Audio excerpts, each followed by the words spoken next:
Oh, got hit in. Welcome back to Extra Holiday Games. I'm Extra Holiday, and I believe we have some echoes to retrieve. Oh, right, birds. Get away. Get away from the birds. Yeah, we fell off a cliff last time. That was great. Wonderful. I definitely love that's what's happened. Anywho, I forget which way exactly it is. Guess we can't go that way. I think it was this way. Did a lot of exploring in this area, but I feel like this is an area where it's very easy to get lost. So, yeah, down here maybe? Maybe down here? Okay. Hello, snakes. Just gonna take you out real quick. You know, it is interesting to think about, right? There's this idea in game design called breakpoints, right? And it's the idea of I guess to start off by giving an example. I can kill these snakes in 2 hits, but you can tell based on the amount of damage that my first hit does that I can barely kill it in 2 hits. Right? So okay, well maybe a little more than I thought, but I've got enough. I've hit the break point in my damage where 2 hits is enough to kill them. If my damage were lower or sufficiently lower, it would take me 3 hits. And that's kind of the idea. And because, you know, the idea is that basically any stats I put in damage between, for this specific enemy anyway, any points in that I put in damage between those 2 points, breakpoints of me being able to kill him in 2 and me being able to kill him in 3 don't really matter.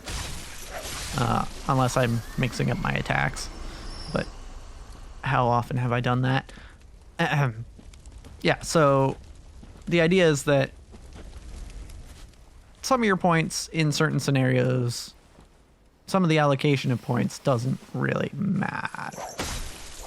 And it's an interesting idea, because even if those points individually don't matter, once they're added up, then they do end up making a difference. And it's a really interesting way to think about game design, I think.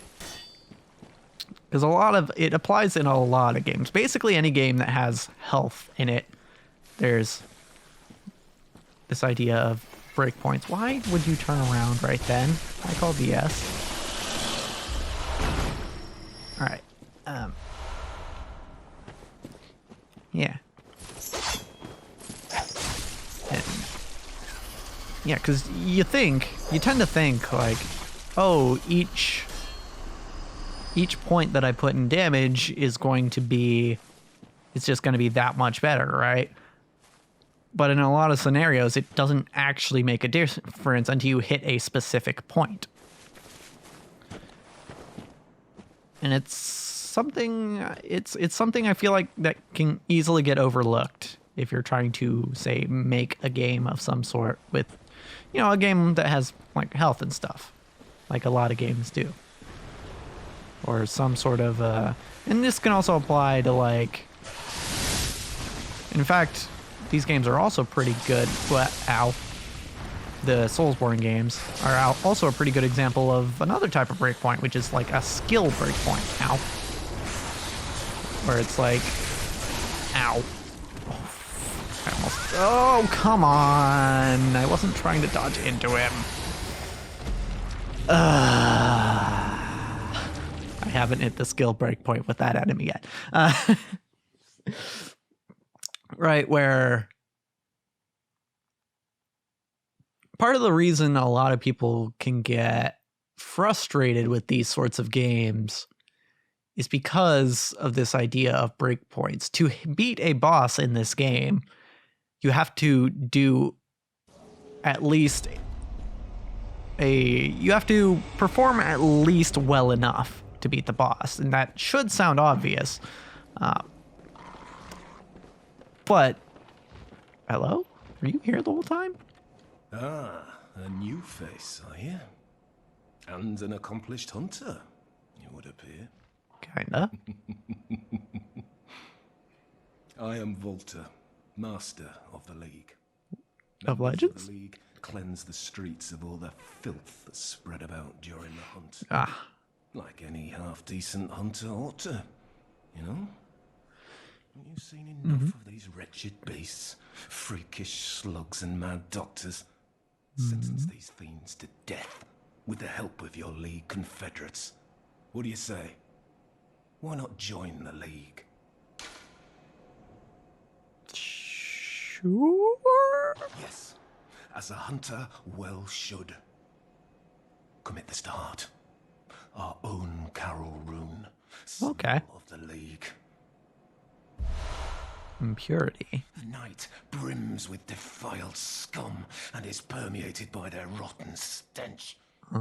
Just think, now you're all set to hunt and kill to your heart's content. Hunt in cooperation with your fellows. League confederates. Oh, I see. Okay, so they're about, working together to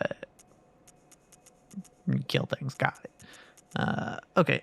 Boost max HP during co-op plus 2%. Oh, that's cool. Yeah. Nice. All right. Well, I'm not doing any co-op, but I'll take the rune anyway. What was I saying? Hold on. First, we'll talk to him. There is one thing you must know. Uh-huh. By the oath of the League, those who bear its rune will see vermin. Vermin writhe deep within all filth and are the root of man's impurity. All vermin are to be crushed. Gotcha. The League exists to expunge all vermin, ridding us of any trace of human corruption. And so, until we are rid of all vermin, you must continue to hunt and kill. This bloody fate is ours alone. Gotcha. Do not expect the world to grasp our work. But remember, the Confederates will always have my blessing. And each other. Always. That doesn't sound creepy.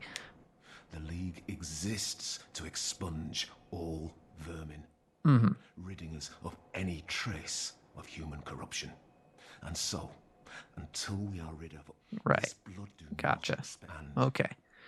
All right. Anyway, yeah, skill breakpoints. That's what I was talking about. Yeah. So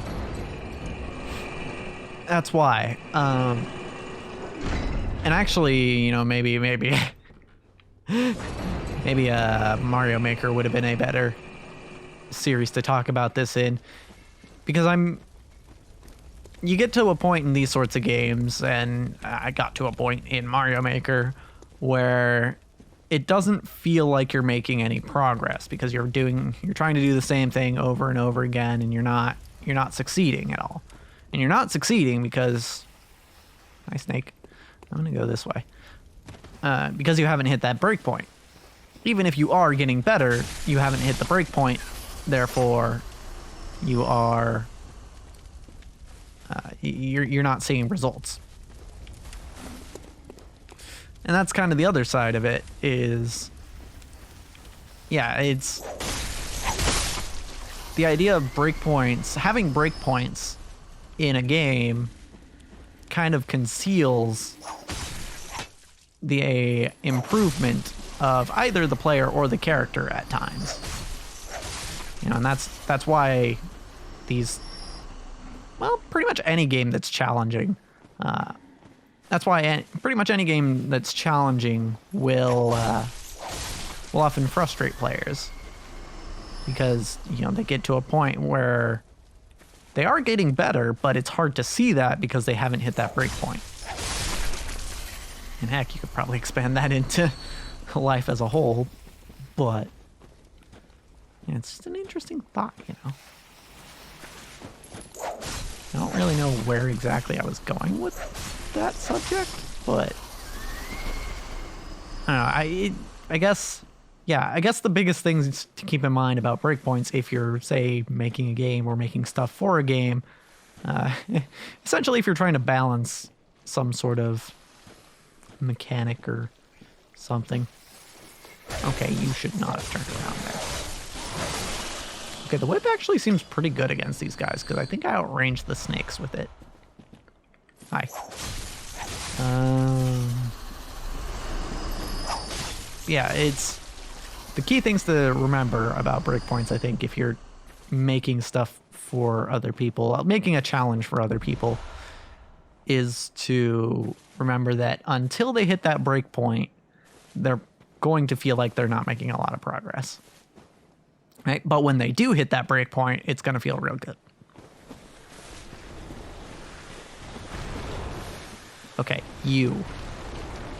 You need to figure out how to fight you. Ow, fuck. Shit. Okay, I think its hitbox is a lot bigger than I suspect. Yeah, I can actually outrange it with the whip, so actually this isn't that bad. I think I just stick with the whip throughout this whole area. The range is really helping me out here. Also got my echoes back, which is nice. I should probably go back and spend them, considering this is at least 2 levels worth of echoes, but... Clear deep sea. Hold on. What does that do? I'm getting all sorts of Carol runes now. Slow poison resist plus 100. Ooh, that seems good for this area in particular. Can't equip it till I go back, though. Be nice to find a shortcut or another lamp or something. Oh, hi. More snakes. Wait, how did I get here? There we go. I think just outranging things is really good for now.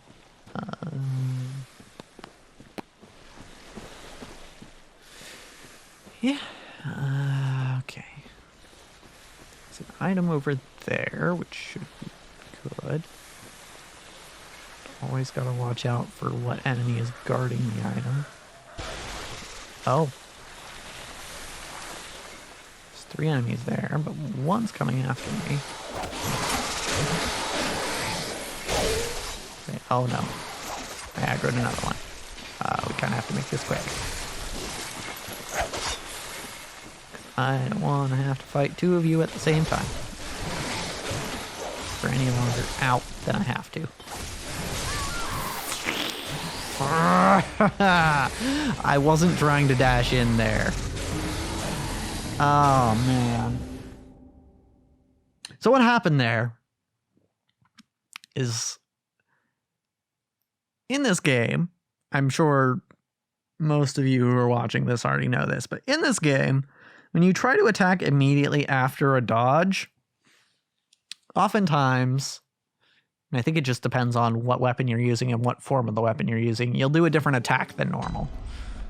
When you're using the whip and then you dodge, and you dodge and then attack, it does that attack, which has a shorter range and moves you closer than the normal whip attack.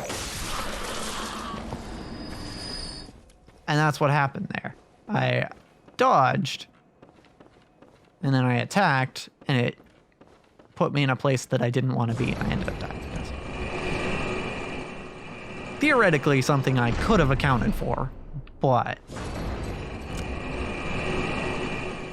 I'm just not good enough. That's what it boils down to, is I'm not good enough.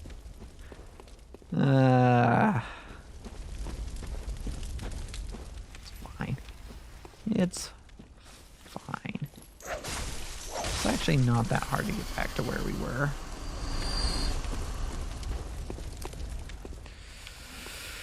So I'll just kind of sort of follow this path here and then maybe... Oh, I forgot about you. Diverge off a little bit to the right. Make my life a little easier.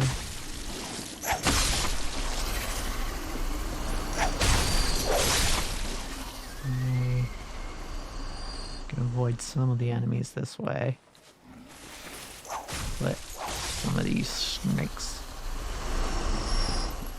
Hit. Fuck. Come on. There we go.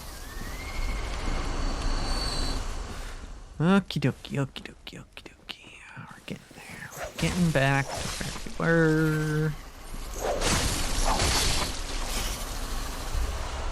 Murky Blood Gemstone. You know what? I should have equipped that Carol rune while I was back at the lamp. But it's fine. We don't need to kill you. We're just gonna walk by. Pretty sure we can just do that.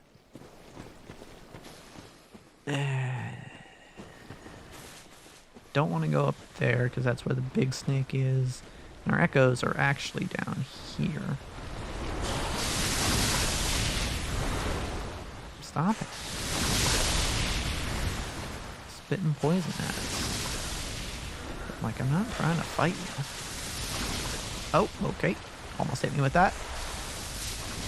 Okay, so you're making yourself a nuisance, so I am actually going to go up and kill you. I'm sorry, but it must be done. Ow, ow, too close. Got too close. Fuck. Shit, stop it. Okay, alright, there's one behind me too. Why am I in the corner? Let go. Let go. Oh, I'm annoyed.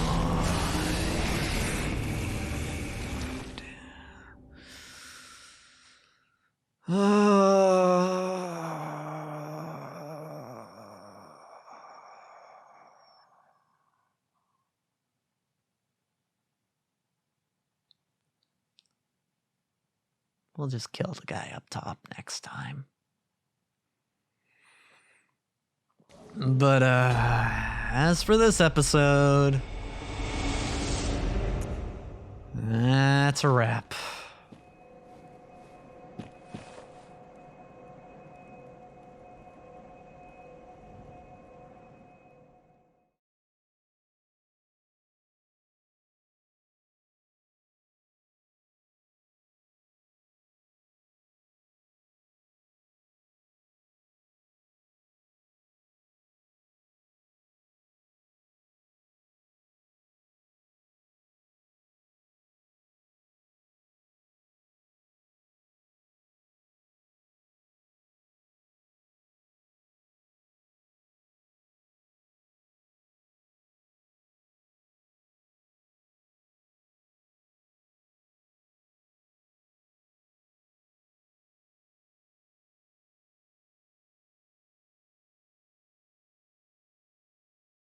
Why'd that one guy have to follow me? Oh.